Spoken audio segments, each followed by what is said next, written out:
आज नौकरी के लिए जो युवा होते हैं उनको बहुत परीक्षाएं देनी पड़ती है और उनको लगभग 20 रिक्रूटमेंट एजेंसीज है। तो कोई 4-5 में अगर परीक्षाएं देता है तो उतनी परीक्षा उतनी जगह जाना, ये सब समाप्त करने के लिए एक ऐतिहासिक फैसले में नेशनल रिक्रूटमेंट एजेंसी, राष्ट्रीय भर्ती संस्था, ये परीक्षा लेने वाली कॉमन एलिजिबिलिटी टेस्ट ये लेगी और इसका करोड़ों छात्रों को लाभ मिलेगा। छात्रों को यानी युवाओं को लाभ मिलेगा जो नौकरी के लिए आवेदन करते हैं। इसके बारे में विस्तार से जानकारी देने के लिए हमारे साथी जितेंद्र सिंह जी आए हैं। रिक्वेस्ट करता हूं सेक्रेटरी डीओपीटी डॉक्टर चंद्रमौली जी से कि वो एनआरआई के बारे में अपना थोड़ा प्रेजेंटेशन पे, उसके बाद फिर मंत्री से रिक्वेस्ट करेंगे बाद में।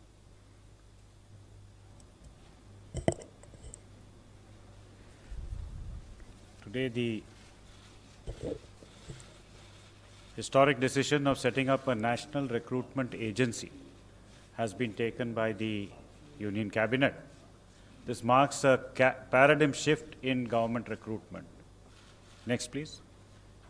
Now, let us start with what are the problems. ये दिक्कतें क्या हैं जो उम्मीदवार फेस करते हैं। तो अगर देखा जाए तो पहले हर रिक्रूटमेंट एग्ज़ाम का शेड्यूल अलग अलग होता है।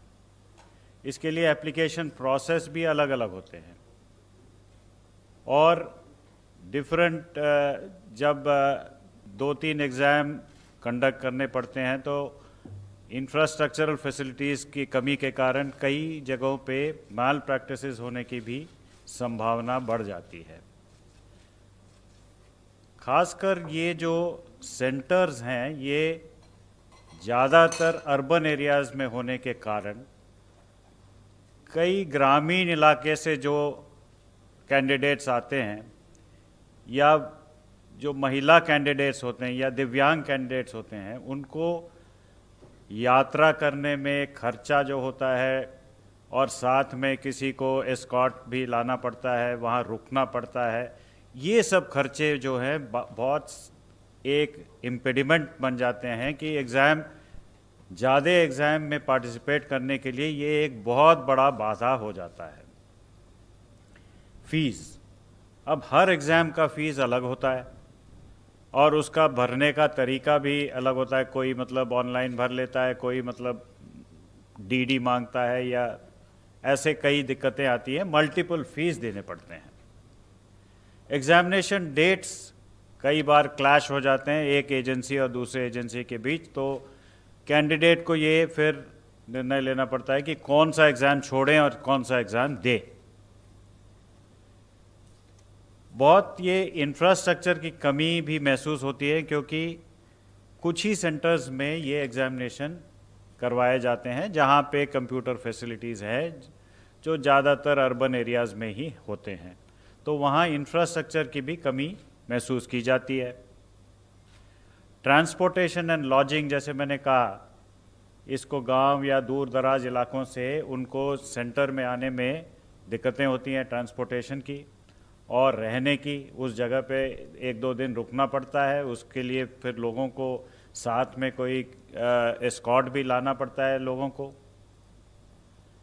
हर एग्ज़ाम का करिकुलम, पाठ्यक्रम जो है वो अलग अलग निर्णित है, तो हर एक के लिए पढ़ाई जो करनी पड़ती है वो अलग ढंग से करनी पड़ती है। हालांकि लेवल एक ही है, जो भी एग्ज़ाम्स दे रहे हैं उनका लेवल एक ही है, लेकिन उनको डिफरेंट करिकुलम, डिफरेंट पाठ्यक्रम होने के कारण उनको अलग अलग से तैयारी करनी पड़ती है। इन परीक्षा सेंटर्स में जो सिक्योरिटी देना पड़ता है उसके लिए भी लार्ज स्केल मोबिलाइजेशन करना पड़ता है, तो वहाँ पे एकदम पूरा जो ज़िले का जितने भी ऑफिसर्स हैं उनको डिप्लॉय करना पड़ता है, पुलिस को डिप्लॉय करना पड़ता है। ये सिक्योरिटी का भी मामला बहुत मुश्किल हो जाती है।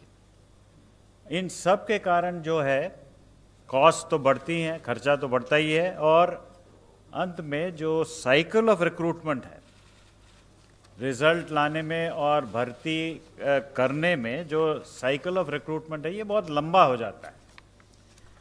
ये तो हो गई प्रॉब्लम जो कैंडिडेट्स फेस करते हैं। Next please. अब कई दिक्कतें ये इंस्टीट्यूशंस जो इन एग्जामिनेशंस को कंडक्ट करते हैं उनके लिए भी कई दिक्कतें होती हैं, जैसे कि मल्टीपल रिक्रूटमेंट एजेंसी हैं। मंत्री जी ने कहा कि ऑलमोस्ट सेंट्रल गवर्नमेंट में 20 से अधिक रिक्रूटमेंट एजेंसीज हैं। हालांकि हम अभी 3 ही एजेंसीज के एग्जामिनेशंस को कॉमन कर रहे हैं, but in course of time ये अनुमानित है कि हम लोग सारे रिक्रूटमेंट एजेंसीज के लिए ये कॉमन एलिजिबिलिटी टेस्ट कर पाएंगे। तो मल्टीपल रिक्रूटमेंट एजेंसीज हैं, मल्टीपल टायर्स ऑफ एग्जामिनेशन है। टायर 1 जो होता है वो प्रिलिमिनरी टाइप का होता है, जहाँ पे करीबन 2.5 करोड़ से ज़्यादा कैंडिडेट्स उसको लेते हैं। तो उसके बाद वहाँ से फिल्टर होके मेन एग्ज़ाम जो है टायर 2 कहलाता है। तो टायर 2, टायर 3 एग्जामिनेशंस के लिए वो तैयार होते हैं। तो ये मल्टीपल टायर्स ऑफ एग्ज़ाम जहाँ भी हो रहा है, तो बार बार एग्जामिनेशन देते देते ऑलमोस्ट सारे साल में इंस्टीट्यूशन को कुछ ना कुछ कहीं ना कहीं मतलब एग्जामिनेशन करने के लिए कुछ तैयारी करनी पड़ती है। लैक ऑफ स्टैंडर्डाइजेशन, एक समान स्तर का ये एग्जामिनेशन नहीं होता है, कहीं बहुत इजी हो जाता है, कहीं बहुत डिफ़िकल्ट हो जाता है। तो इसको एक समान स्तर पे लाने के लिए एक स्टैंडर्डाइजेशन प्रोसेस की भी ज़रूरत है। वेन्यूज़, एग्जामिनेशन कंडक्ट करने के लिए जो वेन्यूज़ हैं वो बहुत ही लिमिटेड हैं, एंड मोस्टली ये अर्बन एरिया में, शहरों में ही पाए जाते हैं। तो अवेलेबिलिटी ऑफ वेन्यूज़ के बेसिस पे भी हमको एग्जामिनेशन के शेड्यूल को एडजस्ट करना पड़ता है।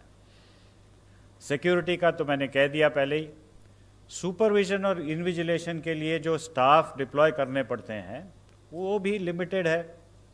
लेकिन मल्टीपल एग्जामिनेशंस, मल्टीपल ऑर्गेनाइजेशन जब करती है, उन्हीं लोगों को इन्विजिलेशन के लिए लगाया जाता है। तो almost through out the year उनको भी इस काम पे लगाना पड़ता है। प्रोसेसिंग ऑफ एप्लीकेशन अलग अलग होती हैं, तो उस पे भी दिक्कतें आती हैं, खर्चा बढ़ता है, एफर्ट बढ़ती है, और रिजल्ट फाइनलाइजेशन में काफ़ी देर लगता है, और long cycle of recruitment institutions के लिए भी एक प्रॉब्लम बन जाता है। Next please. Just to give you an idea कि कितने लोग लेते हैं, 1 लाख, करीबन 1,25,000 वैकेंसीज हर साल सेंट्रल गवर्नमेंट में group B and group C में अराइज करते हैं, जिसमें 2.5 से 3 करोड़ लोग इसको लेते हैं। ये बस 3 ऑर्गेनाइजेशंस की बात कर रहा हूँ। रेलवे में रेलवे रिक्रूटमेंट बोर्ड है, बैंक्स के लिए IBPS है, और बाकी सरकारी कामों के लिए SSC है। इन तीनों ऑर्गेनाइजेशंस में अगर आंकड़े लिए जाएं तो ऑलमोस्ट 2.5 से 3 करोड़ लोग बारी बारी से हर एग्ज़ाम को देते जाते हैं। मतलब पहले मैंने RRB दे दिया, उसके बाद SSC भी दे दिया, उसके बाद IBPS भी दे दिया। मैं सारे पूरे साल में मैं एग्जामिनेशन ही देता रहता हूँ जब तक मेरे को काम मिल नहीं जाता है। तो अब एटलीस्ट एक लेवल इसमें कम हो जाएगा। Next please. जो कॉमन एलिजिबिलिटी टेस्ट, एक ही टेस्ट इन तीनों ऑर्गेनाइजेशंस, एंड जो भी ऑर्गेनाइजेशन ये स्कोर लेके उसमें भर्ती करना चाहती है, तो वो इस कॉमन एलिजिबिलिटी एग्ज़ाम के बेसिस पे जो स्कोर्स मिलेंगे उनको लेके अगले लेवल एग्जामिनेशन के लिए वो एक्सेप्ट करेंगे। तो ये नेशनल रिक्रूटमेंट एजेंसी एक सोसाइटी होगी, autonomous society under societies act. तो इसमें तीनों एजेंसीज के रिप्रेजेंटेटिव्स होंगे, जैसे मैंने कहा SSC के, RRB के और IBPS के, तीनों के रिप्रेजेंटेटिव्स होंगे इस सोसाइटी को फॉर्म करने में, गवर्निंग बॉडीज़ में। ये कंडक्ट करेगा टायर 1 एग्जामिनेशन, जिसमें सबसे अधिक लोग पार्टिसिपेट करते हैं, वो 2.5 करोड़ जो मैंने कहा, वो फर्स्ट लेवल एग्जामिनेशन है, टायर 1 एग्जामिनेशन है, उसको कंडक्ट करेगी। ये फुल्ली ऑनलाइन एग्ज़ाम होगा, कंप्यूटर बेस्ड एग्ज़ाम होगा, और उसके स्कोर्स जो हैं वो इमीडिएटली कैंडिडेट को मिल जाएगा, जिसके बेसिस पे वो किसी भी एजेंसी में अपना, या एसएससी हो या आरआरबी हो या आईबीपीएस हो, वो स्कोर के आधार पे वो अप्लाई करके अगले लेवल एग्जामिनेशन ले सकते हैं। अब 3 ही एजेंसीज को पहले लिया है हमने, लेकिन in due course of time जैसे जैसे ये स्टेबलाइज होता जाएगा तो सारे रिक्रूटमेंट एजेंसीज में इस स्कोर को एक्सेप्टेंस देने की, इसको एक्सपैंड करने की भी हम सोच रहे हैं। तो इसमें फ़ायदा ये होगा कि स्टैंडर्ड करिकुलम होगा, एक ही करिकुलम होगा, एक पाठ्यक्रम के अनुसार एग्ज़ाम दिया जा सकता है। हर ज़िले में, ये बहुत ही महत्वपूर्ण पॉइंट है कि हर ज़िले में एग्जामिनेशन सेंटर्स एटलीस्ट एक, और जहाँ कैंडिडेट्स ज़्यादा हैं तो मोर देन एक, सेवरल सेंटर्स खोले जाएंगे, सो दैट ये जो अर्बन बायस है, जो दूर दराज इलाके में जो सेंटर्स नहीं हैं, अब हर ज़िले में ये सेंटर खोले जाएंगे। तो this will be a big bone for women, for the poor and the rural candidates. There will be a standard degree of difficulty. So nobody can say that that exam was easy, this exam was difficult. There will be standard degree of difficulty. And another important thing is ये multiple languages में होंगे. The initial attempt is to make it in at least 12 languages, 12 Indian languages, so that people from different parts of the country, they can take part in the examination and increase the representation in the central government jobs. Next, please. The common eligibility test, as I mentioned, was a first level test to shortlist the candidates. The scores will be valid for 3 years.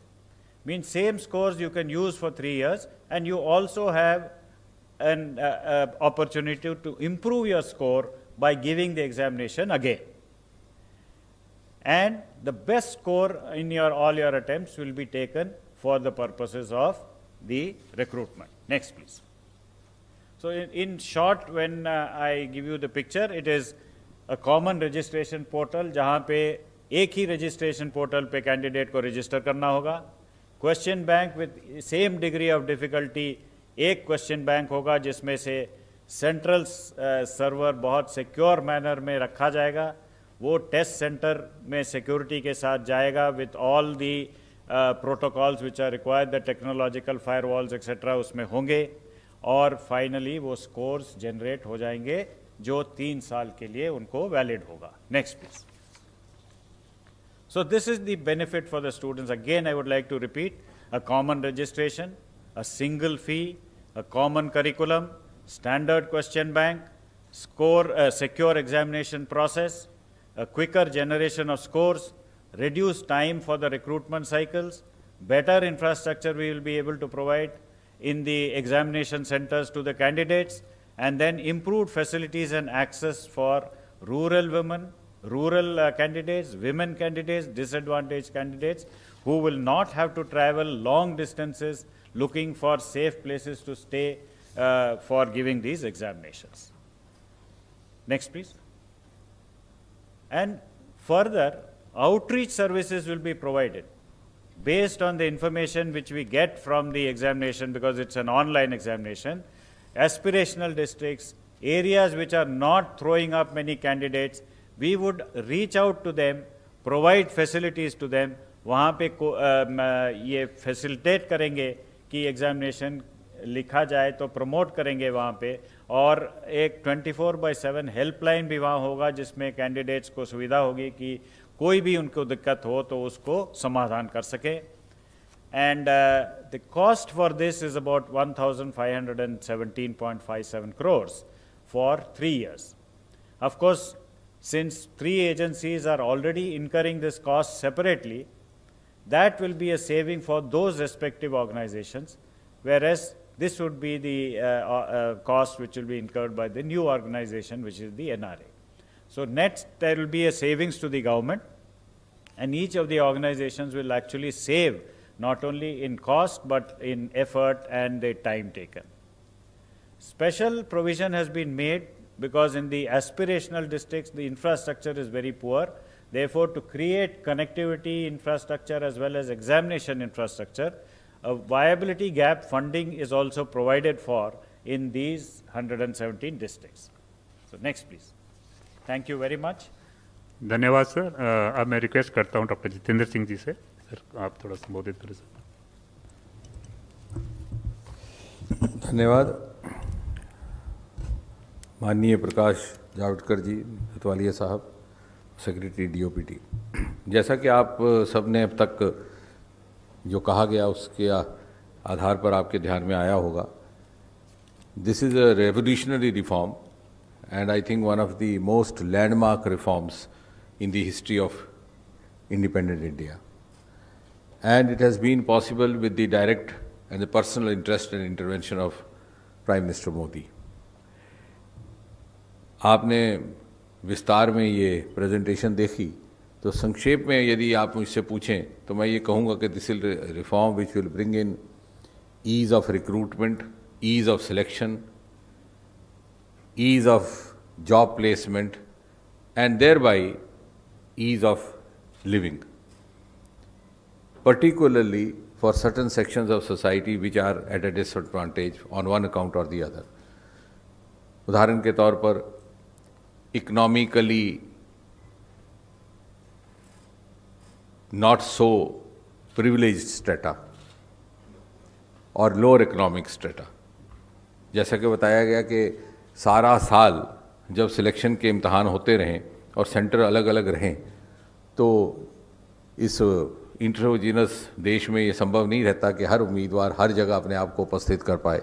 एक इम्तहान नागपुर में, एक जबलपुर में, कलकत्ता में, तो वो बेचारा फिर चॉइस बनाता है कि वहाँ जाएं, वहाँ नहीं जाएं, और उसके माता पिता भी उसी तरह से they have to make a compromise.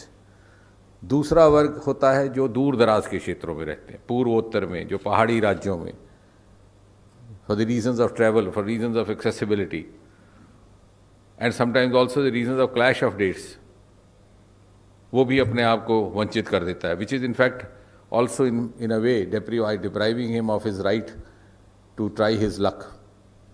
और तीसरा वर्ग जो हमारी महिला कैंडिडेट्स हैं, this has been our personal observation that many of the girl candidates, they forsake a selection test or a selection process simply because they have to travel to a different city where might be having some constraints of arrangement to stay, or they may not have a family member who can reliably escort them. तो parents ही कहते हैं कि बेटे रहने दो।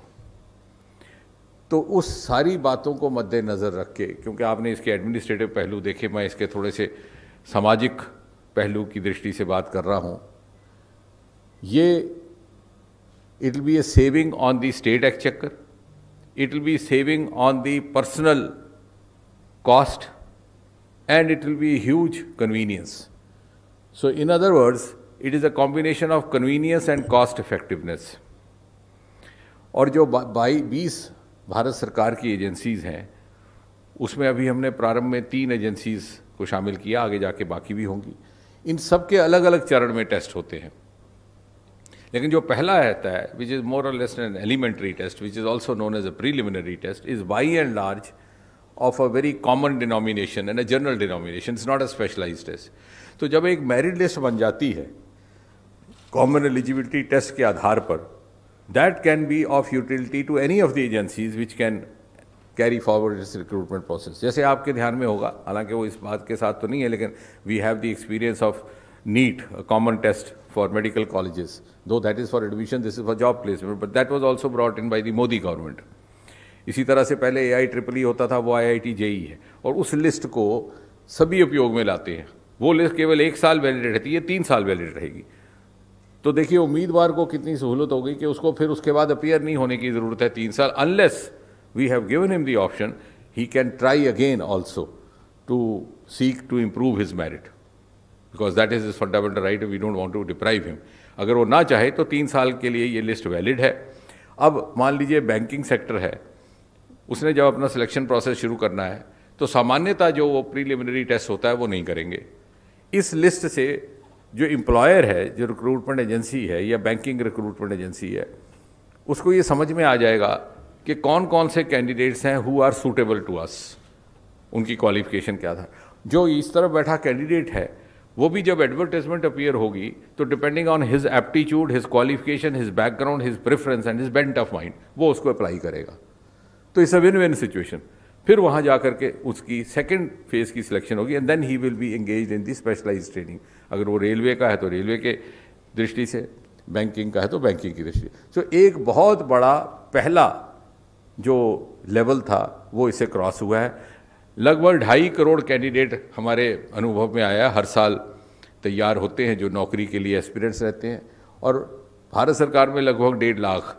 लेकिन what I wish to add is that this common eligibility list, which is also a common list, can be utilize even by the state governments. और हम राज्य की सरकारों को भी सुझाव देंगे और उनके जब समझ में आएगा तो निश्चय ही वो भी समझेंगे कि उसमें इनका लाभ है, क्योंकि राज्य सरकार के लिए भी उनका स्टेट एक्सचेकर में बचत होगी। So in fact this is in keeping with the cooperative federalism. We are in fact facilitating even the selection processes undertaken by the individual state governments. उनका स्टेट एक्सचेकर बचेगा, उनकी व्यवस्था बचेगी, एक चरण उनका क्रॉस हो गया। और इसी तरह आगे चल करके मेरी कल्पना ये है कि प्राइवेट सेक्टर भी इसको उपयोग में ला सकता है, जैसे कि अब हमने देखा एडमिशन्स के सिलसिले में हमारी दूसरी लिस्ट को लाया जाता है। इसमें 1 साल के अंदर 2 होंगे इस प्रकार के टेस्ट, जो बात छूट गई थी वो आपके ध्यान में रहे। और जैसा कि बताया गया है आपको कि 1000 centre to begin with and at least 1 center necessarily in each district, so that, in other words, you can put it that no candidate will have to travel outside his district, which is a huge relief for those who come from background like many of us who had never seen a train. Actually, I had never seen a train before I went to a professional college. तो आप अनुमान लगाइए कि कैसा मुश्किल होगा उन बच्चों के लिए। तो सिर्फ अपने जिला हेडक्वार्टर और जहाँ जहाँ जनसंख्या अधिक होगी तो जिला में 1 से अधिक भी ये इस प्रकार के हो सकते हैं। और इसके अलावा एज रिलैक्सेशन में और जो बाकी सुविधाएं हैं उसमें कोई अंतर नहीं है। The age bar he can try as many times as he wants till his age permits. जो दूसरी कंसेशंस हैं फीस इत्यादि की वो भी वैसी रहेंगी, बल्कि एक इसमें फर्दर इम्प्रूवमेंट ये है कि पहले एक ज़माने में सिर्फ 2 लैंग्वेजेस में टेस्ट होता था, अब ये 12 लैंग्वेजेस में होगा। And gradually we will go on increasing the number of languages so that we can try to include as many languages as possible from the 8th schedule. इसके अलावा अगर आप कुछ और इसके बारे में चर्चा करना चाहें, and of course this will be a saving on the exchequer. We will have a national recruitment agency headquartered in Delhi, जो बात रह गई, जिसके एक चेयरमैन रहेंगे और chairman will be of the stature of the Secretary of Government of India. धन्यवाद sir. अभी हम आपसे कुछ क्वेश्चन ले सकते हैं। I think 29।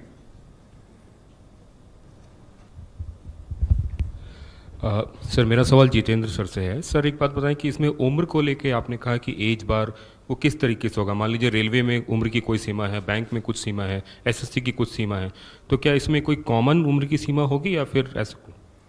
नहीं, देखिए प्रीलिमिनरी टेस्ट में जिस प्रकार की सीमाएं पहले से निर्धारित है वही रहेंगी यहाँ पर भी, और बाई एंड लार्ज अलग सीमाएं नहीं है। मतलब कॉमन जो सर्विस रूल्स में जो एज लिमिट है वो उसी तरह से रहेगी। भले अब जैसे शेड्यूल कास्ट कैटेगरी के लिए थोड़ी सी एज लिमिट अलग है, कुछ दिव्यांगों के लिए अलग है, तो that rules remains as it is, that has not been touched. This is only to bring in ease of selection by overcoming 1 stage, first stage, और बाकी किसी चीज़ को नहीं छेड़ा गया। 52। मेरा सवाल जितेंद्र सर से है। सर जिस तरह से एनटीए बना था आज से 2-3 साल पहले, तब जो है स्टूडेंट्स को टेक्नोलॉजी से अप्राइज करने के लिए उन्हें मॉक टेस्ट भी देने की इजाज़त दी गई थी, और ताकि वो कंप्यूटर वगैरह से फेमिलियर हो जाए।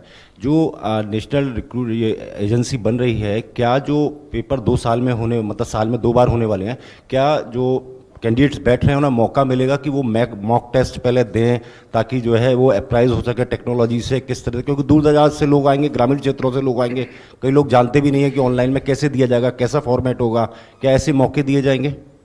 बल्कि उनको ये फ़ायदा रहेगा, एक तो जैसे आपने कहा, आपकी बात से ही जुड़ती बात है कि यकीनन दी नेशनल रिक्रूटमेंट एजेंसी अथॉरिटीज़ ये भी सुनिश्चित करेंगी वहाँ प्रशिक्षण भी किया जाए, अवेयरनेस भी होगी, वो शायद प्रेजेंटेशन में आया भी बीच में।